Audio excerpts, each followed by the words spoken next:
right, what's up everyone? It's Dave Stone. I'm here with Shamus O'Leary, and thank you so much for having me. I appreciate it. Thank you.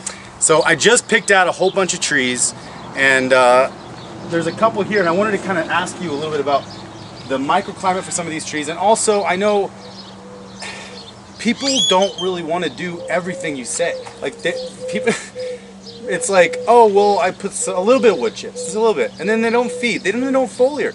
And so everybody's asking, like, why do your trees do so well? And it's because I do every single thing that Shamus says, which is actually a handful of things. I mean, you got to kind of do it if you want a really good garden. So talk a little bit about microclimate and food, and just what do plants, especially tropical plants, need?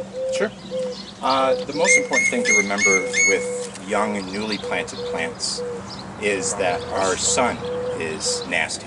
It's brutal, especially June. June's the worst month, because we get a sudden heat spike and we're extremely dry. So any type of shade that you can give the trees is going to help them, because when they're young, the roots are not established yet. They cannot take up enough water to combat what they're losing through transpiration to the sun. So the first summer, even a full sun tree, even if kind of a tree that you still want to kind of shade it as a baby. If you can, morning sun, afternoon shade, or an all-day filtered sun. No plant is not going to appreciate that. A few exceptions being like Royal Point Sienna and Barbados Cherry, and a few of those things, mulberry. But in general, anything that's not native here, if you can give it afternoon shade, morning sun. And morning for us in the summer is like 9:30, 10. Yeah. It's not 2 p.m. It's going to benefit the trees. I mean, you could see the trees that I have. In fact, a good demo we can show at the other end of the shade house are the bananas that are just outside the roof line, that are scorched. Versus the plants that are just inside the roof line are beautiful. Oh wow! It's night and day difference with my avocados. The star. And look at this. He put a whole. How much shade is this? Is this like an acre of shade or something? Close. Almost. Yeah, it's a lot of shades. 50% shade fabric. Okay. Now there's some areas where I should have a little bit more, covering loquats and avocados, and they're struggling a little bit. Like more denser shade. I should have 70 or 80% over there. Oh, gotcha. But I haven't gotten to it quite yet, and I'm hoping that the density of the vegetation, the plants are crowded close together, they'll deal with it. As long as we can get through June and get to the first week of July when the humidity picks up to about 30%, then we're good. Awesome. Yeah, we are in a drought right now. It feels good under here. It's so humid under here. I'm sweating. I like to sweat when it's humid now because my plants like it. What I've noticed is the shade fabric actually traps the moisture. So after we water, it's more humid in here. This is my favorite time of day when everyone leaves and has a chance to come in and spray and water the plants, and then it feels really nice. You water these every day by hand? Yes. That's commitment. They have to be watered. Absolutely. Yeah. Absolutely. So let's talk about a little bit of these trees. So strawberry tree, what are we looking at with a strawberry tree as far as what does it need? Now, strawberry tree is one of the few exceptions to the tropical plants that actually want full sun. They do not need to be babied any which way. So put them out in full sun, they'll grow really fast. Once you put them in the ground, cold is the enemy for them. Gotcha. Once we get down below mid-30s, you're going to have some leaf drop. If we get below freezing, then you're going to have some dieback. And if we have a few nights in the high 20s, which we did this year, beginning of March, it can kill the tree when they're young. But once they get established past the first winter, they're usually good to go. They'll grow pretty quick and get some thickness to the trunk. Kind of like a moringa. It's like kind of the same, similar growing stuff to a moringa. Just a lot prettier. Okay, cool. Awesome. I can't wait. Yeah, moringas can get super shabby. Okay, so neem. What are we looking at with neem? Neem is actually the same thing as strawberry tree. Full sun. Okay. They don't need to be babied any which way. Neem respond very well, more so than other plants, to fish emulsion. Oh, cool. So if you hit them every 2-3 weeks with a diluted rate, 1 ounce per gallon or a little bit less more frequently, they'll grow 2 to 3 times as fast. You can get 5 to 8 foot of growth per year out of a neem tree. Awesome. Same thing again, winter is the enemy. The first winter, you want to get them to about a thickness of that. So it's kind of the right time to plant then, as long as we shade properly and feed everything right now, because it'll have a whole summer to establish. April is kind of the start of planting season for me. I get a lot of calls in April and May wondering if it's too late to plant. Like, I don't plant anything tropical until we get to April, even May. We're going to start planting some stuff here next week. In the middle of June, we're going to see 115 degree temperatures. Not an issue if you understand what it is you're planting and where the tree wants to go. These tropical trees love heat. Heat's not the issue. It's sun on young plants. So you just have to be mindful of that. Gotcha. Cool, cool.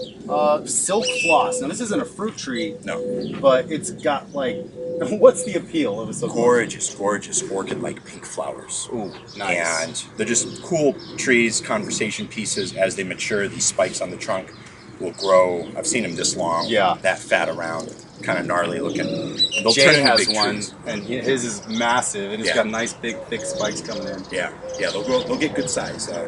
They were landscape trees here in Phoenix Oh, a few cool. decades ago, and people moved on to other stuff. This is a peanut butter tree. It's a tropical. I saw it online, and then I just got fascinated by it. But have you tried any of the fruits? Yeah, we actually had some last year. Some of the trees that we brought in were mature and they had fruit on them. So you tried a peanut butter fruit. So the peanut butter fruit were actually really good. They're crunchy, have a peanut butter flavor to them. We had some last September, October on some of our mature trees. Cool thing is with these guys is they'll fruit the first year. They love the heat. We had no issues with them in the winter. We do have them in the shade house. Some customers have them in their yards where they're getting a little bit more sun. They're growing more fine. So I don't think they're really a tropical. I think they're more of a subtropical. Okay, cool. Yeah. I'm excited about it. It's an interesting tree to me. And this is a guava. Guavas just grow really well out here. Yeah, pretty much guavas are easy. most guavas, right? They're like a weed with fruit. Strawberry guavas along with the lemon guavas, they're going to want some afternoon shade. Okay. They're not the This does look like a lemon guava. tropical guava that the whites and the pinks are. A little different. Foliage is a little more sensitive to our sun. Okay. They're not going to grow necessarily into a large tree here, but more of a large bush. Okay. If you give them some afternoon shade in the summer, they're going to do the best. Awesome. And the last one I got here is a giant Granadilla. Yes. It's a passion fruit. I love passion fruits, but this is a much more tropical passion fruit. So you said Correct, this exactly. needs some shade. Yeah, I give them some shade in the afternoon in the summertime. Cold protection below. When we start getting in the 30s, make sure that the trunk, the base, is heavily mulched. You can go a foot or two depth with that. Got it. Just kind of baby them the first winter, see what they do. Okay. I have a good video on my Instagram channel Okay. of eating one of these in Kauai last year, and the thing was about the size of a cantaloupe. Oh my gosh. Yeah, they're really, really cool looking. I'm excited about that. Yeah. Sweet. Thank you so much for watching this video. I hope you enjoyed hearing Shamus talk about the trees that I just bought. And I hope you noticed a couple cool things when he was talking, because some of the things that he was talking about, he has 50% shade structure up on his whole acre, or approximately an acre. That's 50% shade structure, but that's not even enough for some of the avocados and loquats. So keep that in mind. Like, you really want a nice canopy above you to get that dappled sun like this from the castor. And if you don't have a canopy yet, you need to use actual shade cloth. So it's a very, very important part of the process. It was really exciting to hear all of his advice about that. So I hope you guys enjoyed it. So tomorrow, Shamus talks about why your mangoes might not be growing too well. Why maybe they did well the first year, but then that second year, maybe they stopped growing so well, or that third year, they just all of a sudden stopped. So we really need to adjust the pH of our soil, and in order for some of these tropicals to grow. And there's a way to do it. It doesn't cost that much money, but it's gonna be very, very valuable for you guys to hear this information. So stay tuned tomorrow for that, and we're gonna talk about pH with Shamus.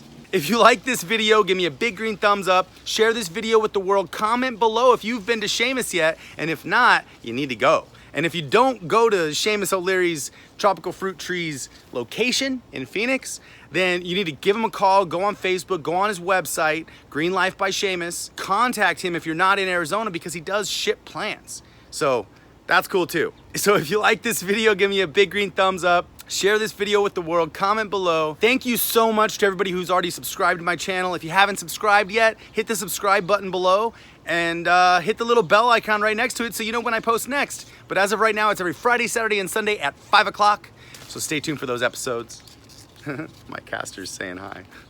And I just want to say thank you so much to my Patreons. It really means the world that you guys support me. If you do want to support me on Patreon, and if you don't know what Patreon is, it's a place where you can support artists that are doing what they love to do, and you can help them do more of that.